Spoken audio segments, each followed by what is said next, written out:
pulls the bells into that 10 and 2 position. Here's what I mean. So imagine if I start off in this barbell grip, okay? I shift the bells back just like so, and then once I pull my shoulders back and I contract my lats, it actually presets the bells. You can see it presets the bells in this 10 and 2 position, okay? Because your lats, you have to externally rotate the humerus, boom, locks the arms in. And so when I contract my lats down like this, it kind of turns my hands into that 10 and 2. So if my body is telling the bells to get into that position, then to me, that's the position I should be setting up with, because my body will tell the kettlebells what to do, all right? So that's where the 10 and 2 came from, okay? So I call it the 10 and 2 grip, okay? Now, to get into the false grip, there's a couple of different ways to grip the bell, depending on the type of exercise that you're doing. I cover all this in the Kettlebell Berserk course. So if you want the details, you want the details, the secrets on that, you got to get the course. But to get into the false grip, we have to grip up towards the thumb side, okay?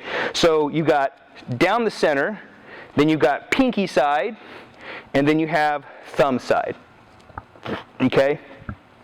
So the thumb side grip allows us, once we clean the bell, it allows us to get our hand deep inside, okay, because our hand is already positioned up top.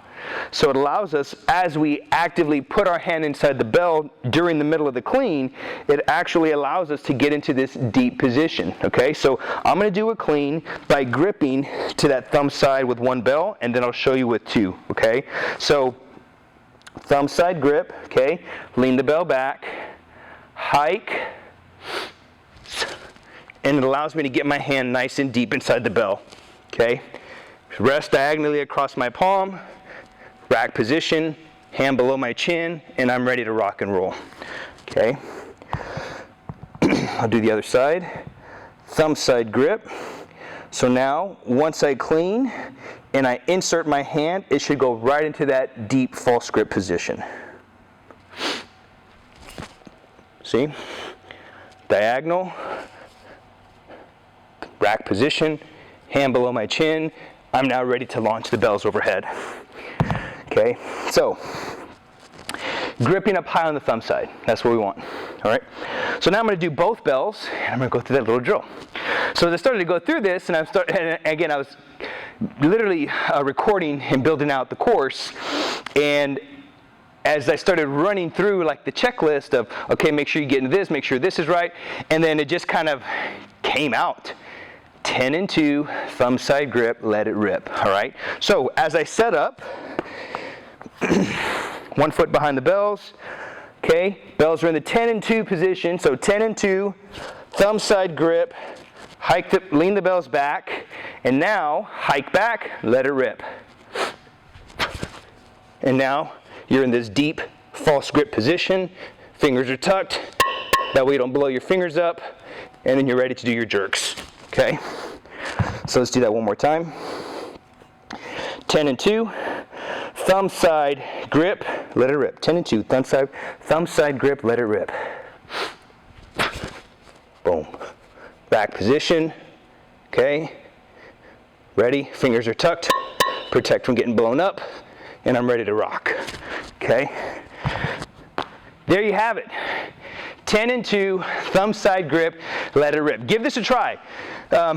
If you're a fan of double kettlebell jerks, give this little grip a try. If you're a GS athlete, you're probably very familiar with this. This is how I see most GS guys grip the bells anyway for everything, because they got to keep their grip relaxed, okay? But even if you're like the hard style kettlebell style, it's good to get good with that grip, especially when you're doing double jerks, okay? So, and you're going to see your double jerk game just blow up, literally blow up. You can be more efficient, more powerful. You're not going to overtax your grip, and you're just going to be stronger overall. Okay, so give that a try. Maybe say that drill in your head as you're setting up. 10 10 and 2, thumb side grip, let it rip. Start practicing your jerks. And that's pretty much it. So if you like this video and you like all the stuff that I've been putting out over the last few years or so, and you want to grab our latest program called Kettlebell Berserk inside our 3 phases of a program called Ronin. There's 3 phases. Each phase progresses you the way your body's intended to adapt. So you got strength and power, strength and then strength and power. You've got strength endurance, and then you have endurance. Okay, so each one of those guides you to the end, eventually getting to the long cycle, clean and jerk. So if you want more details, in the description area. And again, 𝗤𝗏𝑠𝗏𝑒𝗏𝑆ec.com with this week's technique of the week.